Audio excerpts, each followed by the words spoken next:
We have a right to any happiness of which we can conceive. Our mental attitudes are our most priceless possessions.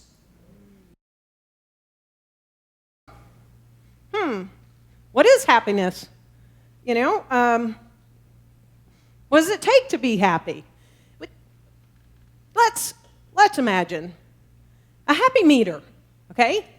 There's applause meters and all of that. So we're just going to imagine a happy meter right now. But before we get to the meter, I always go to the source. And I was like, well, what does Ernest Holmes say about happiness? I'm curious.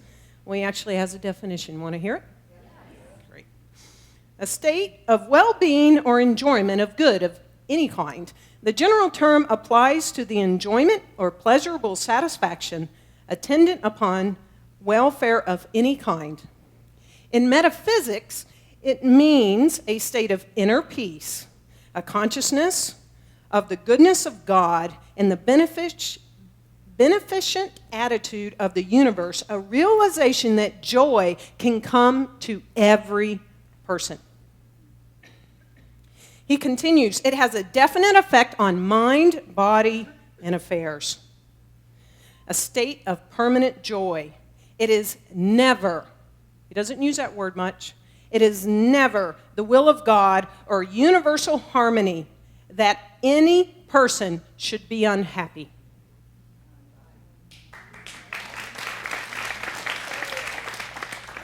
We have a right to any happiness of which we can conceive. Well, side note, provided that happiness hurts no one and is in keeping with the nature of progressive life. We have a right to happiness in any way that we each can conceive. All right. God wants us to be happy. That's why he made each of us. So I want you to get that happy meter inside of you. And I really want you to take a moment, in this moment, I don't care about 5 moments ago or 5 moments from now, right now, where is your happy meter from? To bing, bing, bing, bing, bing, bing, bing, bing, bing, bing, bing, bing, off the chart. Just be with it. Where's your happy meter? Sometimes I don't think we check in with this happy meter. Where are you at? Okay, I hear some beep beeps. Well, as you might imagine right now, mine's really off the charts. It's off the Richter scale. I can't stop smiling. I actually cannot seem to stop tears of happiness and joy. And I was reflecting on this, and I'm like, wow, I don't know how this, quote, past 3 weeks happened. But I started thinking about it. So over 10 years ago, I think, it was the start of the manifestation of this trip I just went on. Well, 10 years ago, I was preparing to celebrate my 40th birthday. And boy, did I want, you know how the big O's, you want to sort of do something special? Okay, don't let your mind wander other places.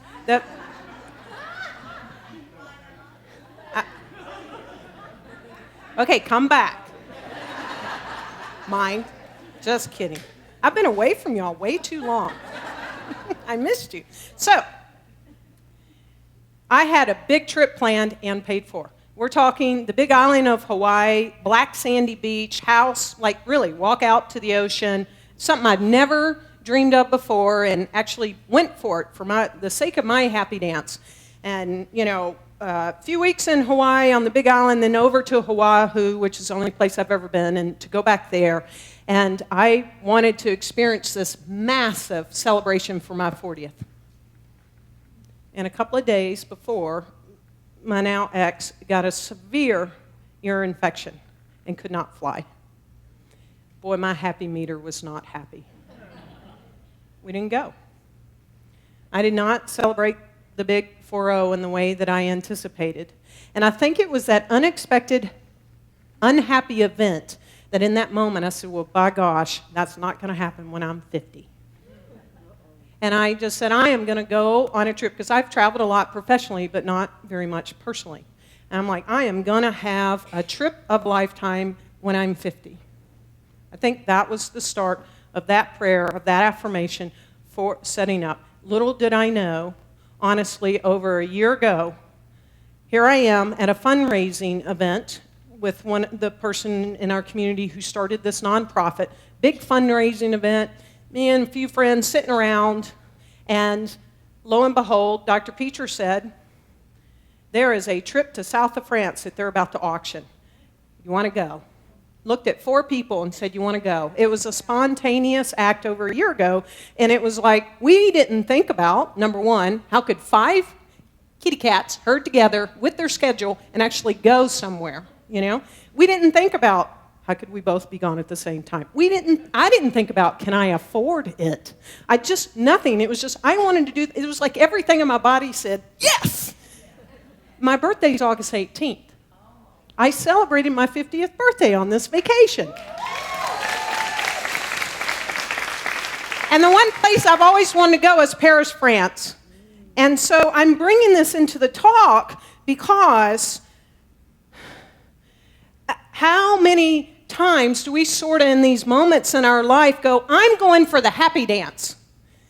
When it's like, well, we don't know how it's going to happen or how I'm going to dance or who I'm going to dance with or what's going to unfold, but it's in that moment, those moments. And I'll get to more things later, but it's like to grab that so then we can be on the dance floor and dance that dance.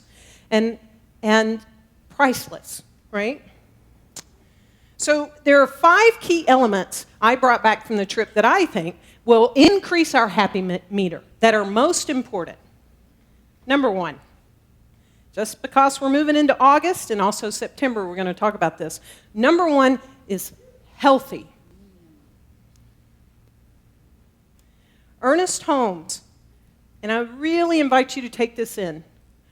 Ernest Holmes says, if I click it, if the spirit or divine intelligence had seen fit to give us a physical body, it would be absurd to think of the body as an illusion unworthy of our attention.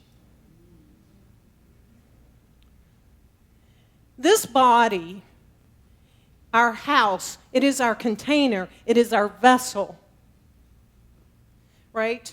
And without it, I mean, how many times have we heard our health is everything?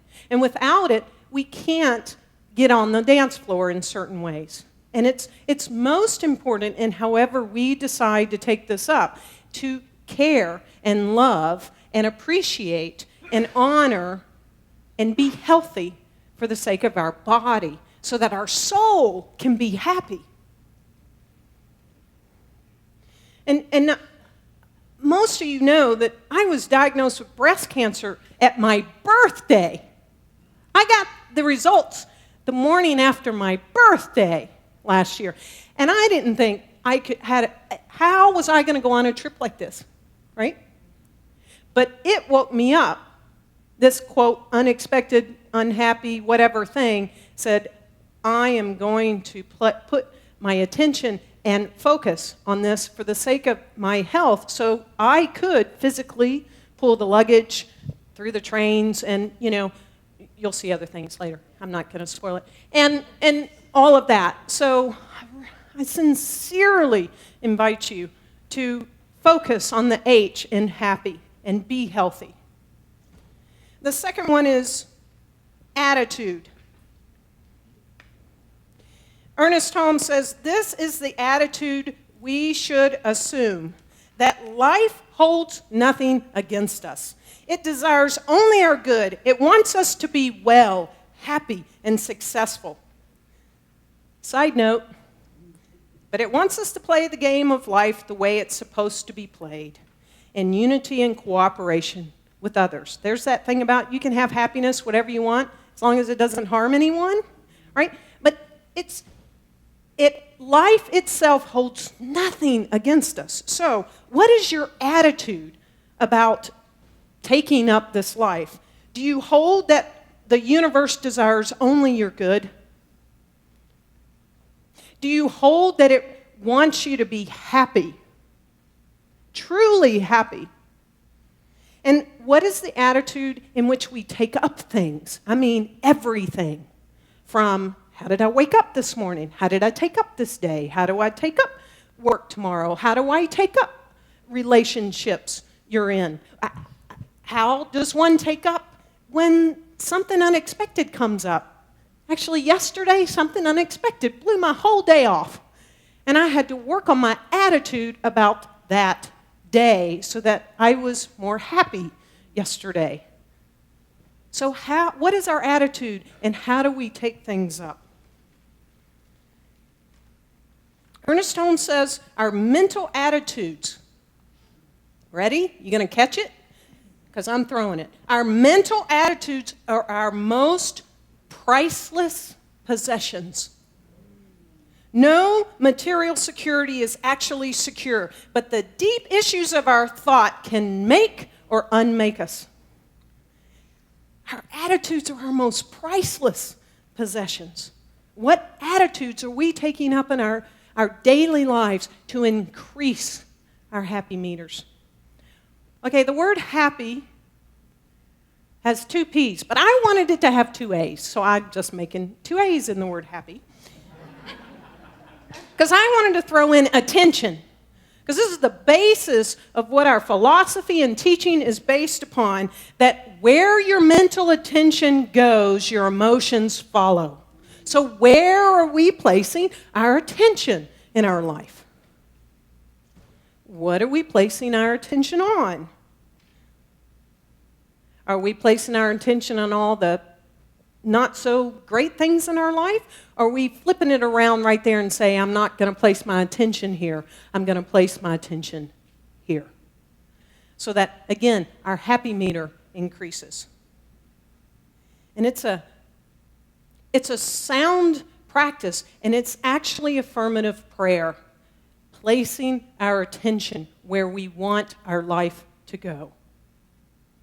Okay, first P, practices. We couldn't have really a talk on happy dance without some spiritual practices.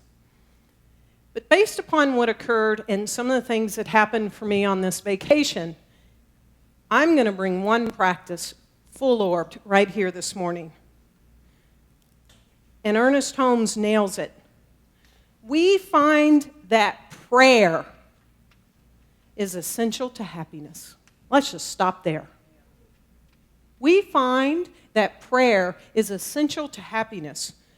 For righteous prayer sets the law of the Spirit of life in motion for our good.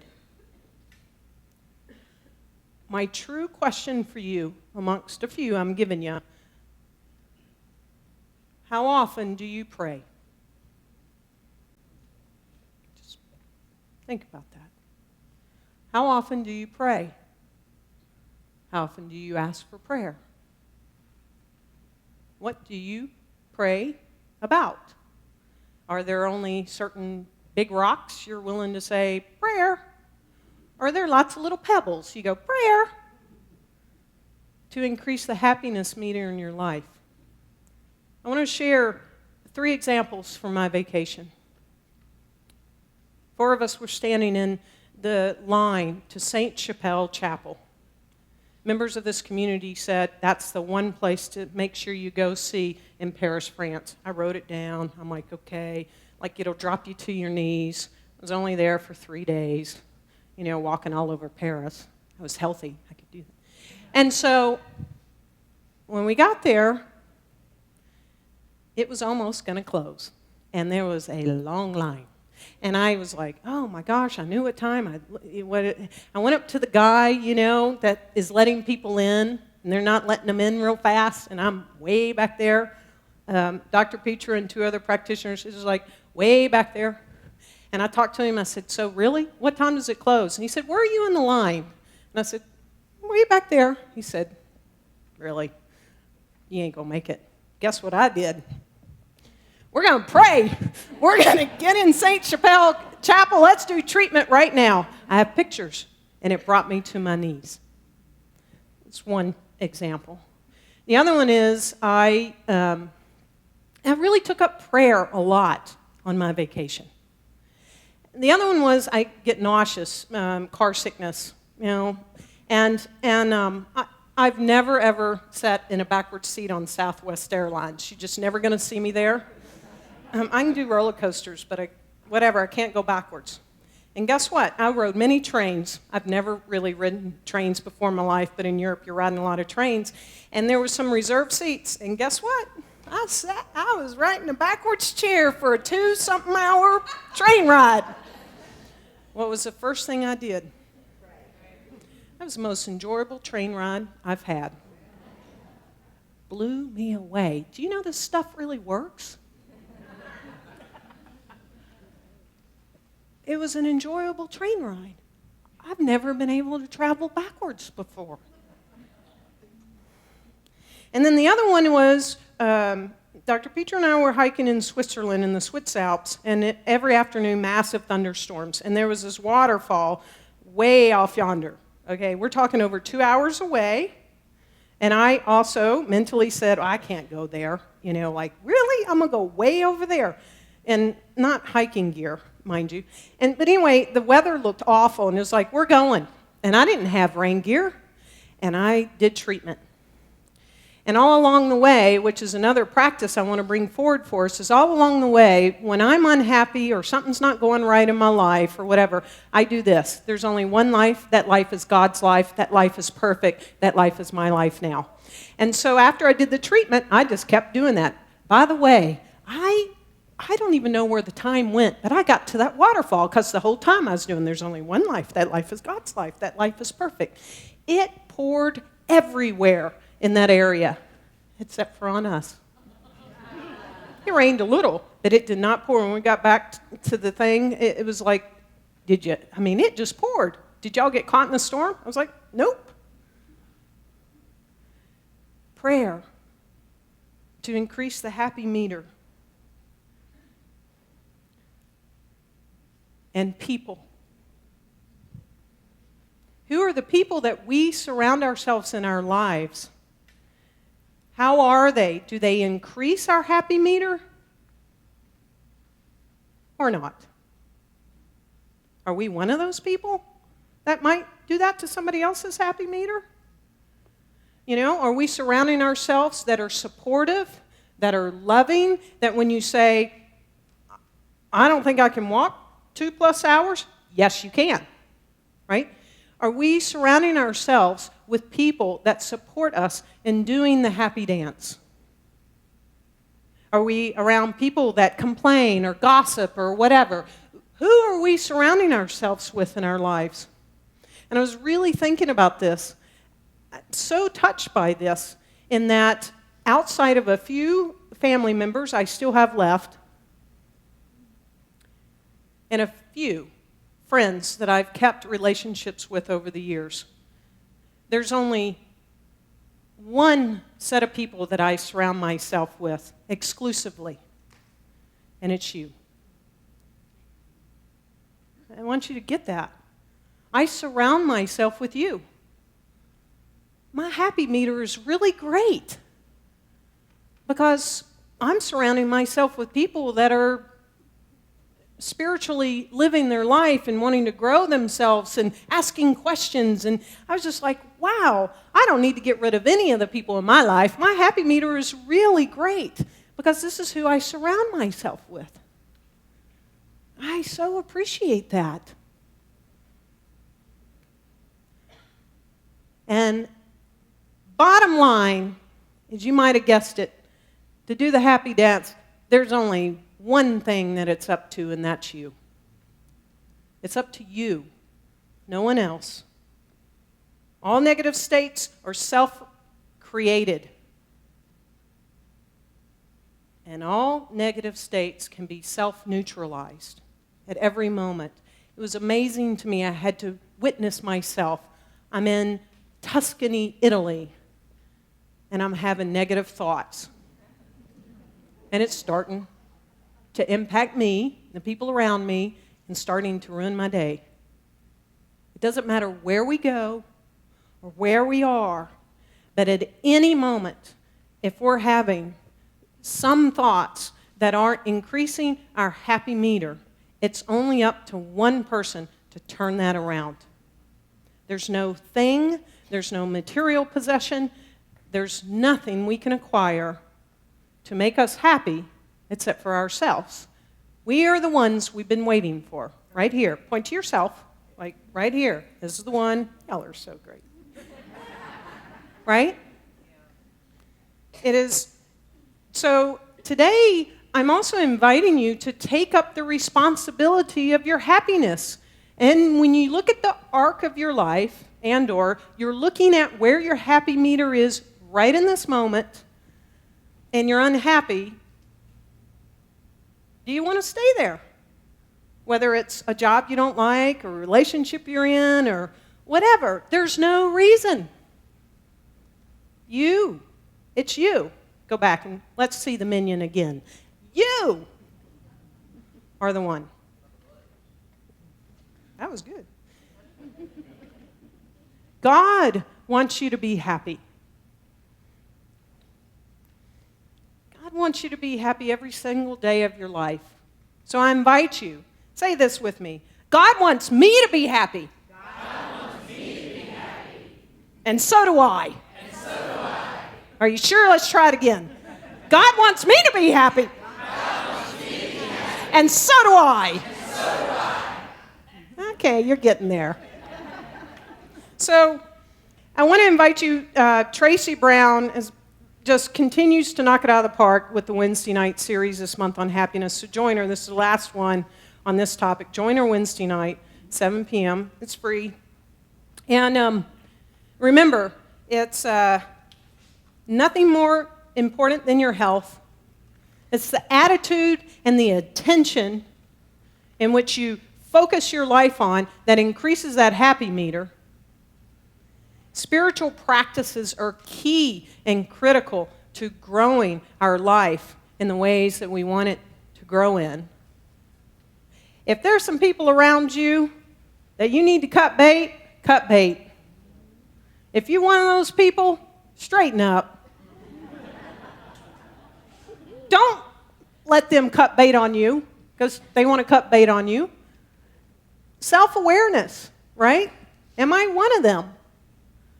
And it's really up to you. And so where I wanted, at least on this portion to end is, I wish, and you were all with me, I hope you can live vicariously. And I know you all lead happy lives, so, don't go anywhere. I just wanted to bring a moment of my vacation with you where I couldn't even speak and there were tears running down. I did have a guy that was jabbering his mouth off, and of course I'd pick him. Extrovert. And he was like, "Are you all right?" And I'm like, I'm just trying to take it all in. But several years ago when Dr. Petra went to Switzerland, she went paragliding, and she told me what this experience was like. And I trusted it so much that I just went, okay, I'm going. And I wanted to bring that experience to you. So sit in the seat with me and paraglide with me in the Swiss Alps. And if it's on your bucket list, I'll support you any way I can so you too can cross it off.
You know, I'm right back in that seat again, and I got to go there because of you all, and I can't thank you enough. That's the best trip I've ever had, and I'm not going to declare it's a trip of the lifetime, because I want more like that.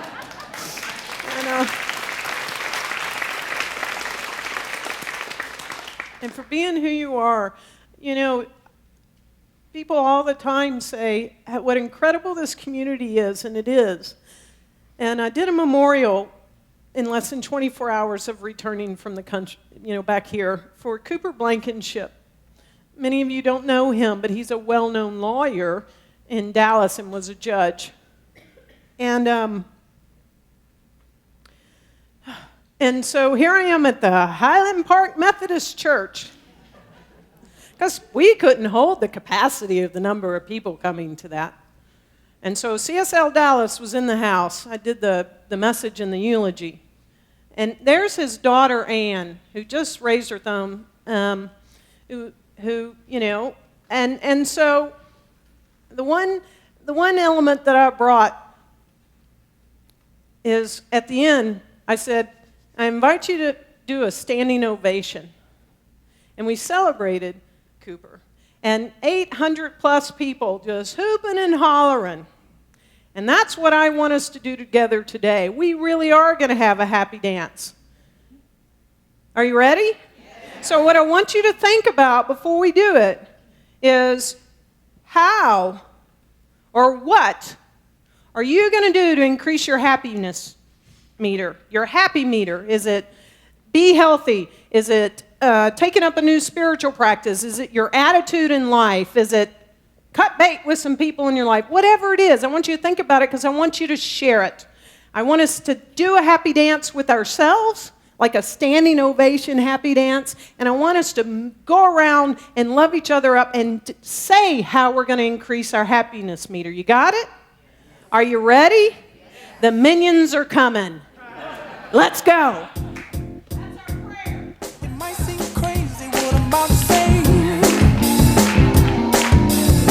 Sunshine, she's here, you can take a break.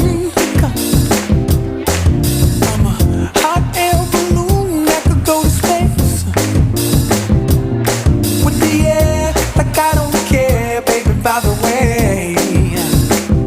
Because I'm happy. Clap along if you feel like a room without a roof. Because I'm happy. Clap along if you feel like happiness is the truth. Because I'm happy. Clap along if you know what happiness is to you. Because I'm happy. Clap along if you feel like that's what you want to do.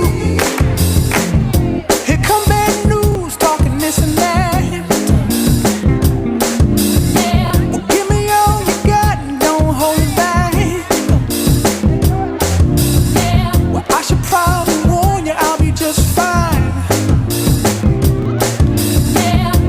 Friends to you, don't waste your time. Here's why. Because I'm happy. Clap along if you feel like a room without a roof. Because I'm happy. Clap along if you feel like happiness is the truth. Because I'm happy. Clap along if you know what happiness is to you. Because I'm happy. Clap along if you feel like that's what you want to do. Bring me down, can't none bring me down. Your love is too high. Bring me down, can't none bring me down. I said, bring me down, can't none bring me down. Your love is too high. Bring me down, can't none bring me down. I said, because I'm happy. Clap along if you feel like a room without a roof. Because I'm happy. Clap along if you feel like happiness is the truth. Because I'm happy. Clap along if you know what happiness is to you. Because I'm happy. Clap along if you feel like that's what you want